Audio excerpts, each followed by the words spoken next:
Britain has deployed troops to Israel as part of an international task force led by the United States to monitor the ceasefire in Gaza. Officers join U.S.-led international task force to police Gaza, ceasefire, and assist with aid. Follow this channel, ECOchnneltv, for more updates on international news. Britain has deployed troops to Israel as part of an international task force led by the United States to monitor the ceasefire in Gaza.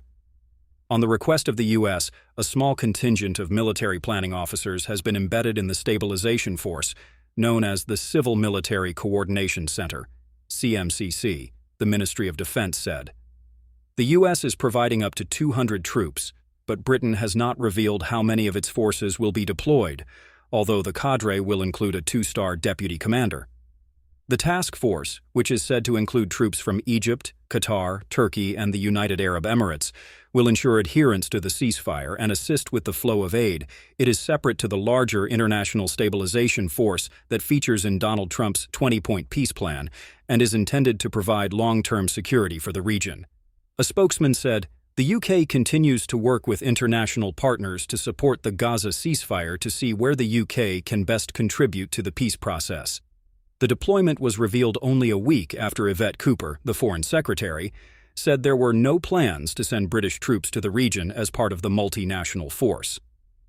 But the ceasefire has been tested with the resurgence of Hamas on the streets of Gaza following the IDF withdrawal, accompanied by a bloodthirsty campaign of retribution against its internal enemies, involving at least one public mass execution.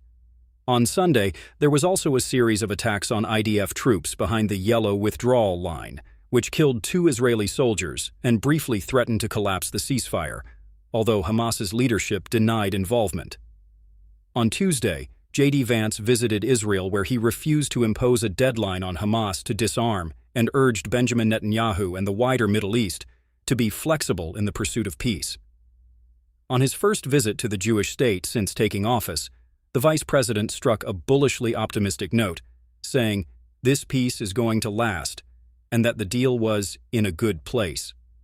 It followed a message on social media by Donald Trump on Tuesday that if Hamas does not comply, their demise would be fast, furious, brutal. However, Mr. Vance refused to set a timetable, hinting that the practical work of assembling the long-term peacekeeping body would need to be accomplished first. "I'm not going to do what the President of the United States has thus far refused to do, which is to put an explicit deadline on it, disarmament, because a lot of this stuff is difficult," he told reporters. "A lot of this stuff is unpredictable." The Trump peace plan posits an international stabilization force for Gaza, to whom it is presumed Hamas would surrender their weapons. Given that this is in an embryonic state, with few confirmed participants, Mr. Vance's comments suggest Hamas could remain in control of the enclave's cities for weeks or even months to come.